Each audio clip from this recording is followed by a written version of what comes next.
The number of real solutions of the equation is, तो इस equation का जो फॉर्मेट है वो क्या है, सबसे पहले हम उसको समझते हैं। लेट्स से अगर हम इसको बोलते हैं a और इस पार्ट को हम जो पावर में है इसको बोलते हैं b, तो ये हमारा फॉर्मेट है। अब इस फॉर्मेट का कोई नंबर 1 के बराबर कब कब हो सकता है, तो उसके केसेस हम देखते हैं। पहला केस, जब हमारा a 1 हो जाए और उसके साथ में b कोई भी रियल नंबर हो जाए। क्विकली इसको सॉल्व भी कर लेते हैं। तो ये जो पार्ट है हमारा, ये बराबर करना है हमें 1 के, यानी x square minus 15x plus 55 is equal to 1, और 1 LHS में आकर के सब्ट्रैक्ट हो जाएगा तो प्लस का 54 इज इक्वल टू 0। इस पार्ट को मैंने 1 के बराबर किया, 55 माइनस 1 इज 54, और अब हम इसको सॉल्व कर लेते हैं।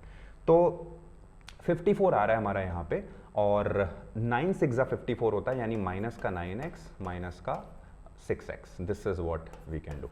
तो यहां से अगर देखें तो x की दो वैल्यूज आ रही है, one is 6, the other one is 9। These are the two values. तो दो सॉल्यूशन हमें यहां से मिल गए।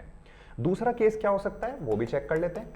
तो दूसरा केस ये हो सकता है कि जो हमारा b है, यानी जो पावर है, ये 0 के बराबर हो जाए। अब ये कोई भी रियल नंबर होगा तो बात बन जाएगी हमारी।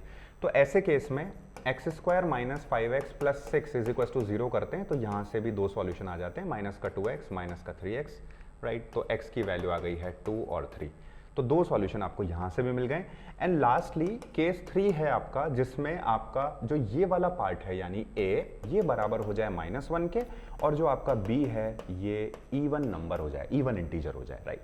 तो ऐसे केस में x square minus 15x plus 55, इसको बराबर कर देंगे -1 के, ये इधर आकर के प्लस का ऐड हो जाएगा। So this becomes x square minus 15x plus 56 is equal to 0।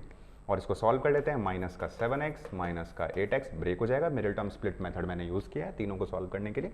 तो x की वैल्यूज 2 यहां से भी आ जाती है, 7 एंड 8। तो अगर हम टोटल सॉल्यूशंस की बात करें, 2 + 2 + 2 that becomes 6, and correct answer for the question is 6।